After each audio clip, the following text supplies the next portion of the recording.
আপনি 5 বছর কাউকে ভালোবাসেন বলে আপনার এত আবদার, আপনার মা আপনাকে যে 20 বছর ধরে ভালোবাসে, আপনার মার কি কোনো আবদার থাকতে পারে না?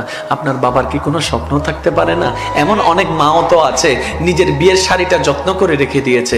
মা কেন রাখলি গো? মা বলে যে আমার ছেলের জন্য যখন আমি বউ আনবো, আমার শাড়িটা দিয়ে কিন্তু আমি বউটা আনবো। এই স্বপ্নটা কখন থেকে দেখছেন জানেন? যখন আপনি কোলে ছিলেন। যখন আপনি কোলে ছিলেন ও আমার যুবক ভাইয়েরা, হয়তো আপনার মা আপনাকে বলে নাই, আপনি যখন কোলে ছিলেন, কোলের মধ্যে দুলতো, মা স্বপ্ন দেখতো এই ছেলে বড় হবে, একটা ঘরে বউ আসবে, নাতি নাতনি হবে, আমি বুড়া হব, নাতি নিয়ে খেলবো, আমার বউটাকে আমি আমার শাড়িটা পরাই আনবো। 20 বছরের স্বপ্ন আপনি ভেঙে দিচ্ছেন মাত্র 5 বছরের কারণে। সেজন্য পালাই বিয়ে করলে সুখ হয় না। বাস্তব দেখেন না আপনারা ভাই, প্রেম করে বিয়ে করলে সুখ হয়? দাদা নানা 60 বছর সম্পর্ক, দাদাই দাদি সুন্দর করে সংসার করছে 60 বছর 50 বছর, নাতিরা 5 বছরও পারে।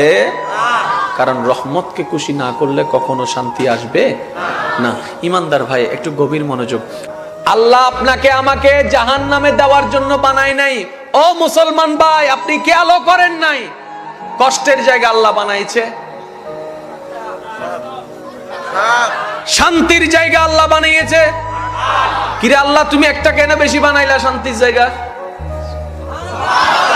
আল্লাহ বলে যে আমি তো ইঙ্গিত দিয়ে দিছি আমার বান্দাদেরকে, জান্নাত একটু পাবলিক বেশি হবে, তো জায়গাটাও বেশি লাগবে, জায়গাটাও বেশি লাগবে, জায়গাটা। কেন আপনি ভয় পাচ্ছেন কবর নিয়ে? কেন আপনি ভাবছেন করছেন হাসর নিয়ে? করে যান না প্রেম নিয়ে, করে যান না আল্লাহর মহব্বত নিয়ে।